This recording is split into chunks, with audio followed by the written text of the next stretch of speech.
Stock మార్కెట్లో పెట్టుబడి పెట్టాలని అనుకుంటున్నారా కానీ ఎక్కడి నుండి మొదలు పెట్టాలో తెలియడం లేదా? టెన్షన్ పడాల్సిన అవసరం లేదు. ఈ వీడియోలో స్టెప్ బై స్టెప్గా స్టాక్ మార్కెట్ గురించి వివరంగా చెప్తాను. స్టాక్ మార్కెట్ అనేది ఒక పెద్ద దుకాణం లాంటిది. ఇక్కడ కంపెనీలు తమ షేర్లను అమ్ముతాయి. మీరు ఓ స్టాక్ కొంటే ఆ కంపెనీలో చిన్న భాగం మీకు వస్తుంది. కంపెనీ బాగా పెరిగితే మీ పెట్టుబడి కూడా పెరుగుతుంది. పెట్టుబడి పెట్టడానికి ముందుగా ఒక డీమాట్ ట్రేడింగ్ అకౌంట్ ఓపెన్ చేయాలి. జీరోధా, అప్స్టాక్స్ వంటి బ్రోకర్లను ఉపయోగించుకోవచ్చు.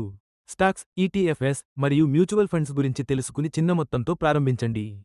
స్టాక్ మార్కెట్లో రెండు రకాలుగా పెట్టుబడి పెట్టొచ్చు: దీర్ఘకాలిక పెట్టుబడులు, ఏళ్లపాటు స్టాక్స్ హోల్డ్ చేయడం, లేదా షార్ట్ టర్మ్ ట్రేడింగ్, తక్కువ కాలంలో స్టాక్స్ కొనడం మరియు అమ్మడం.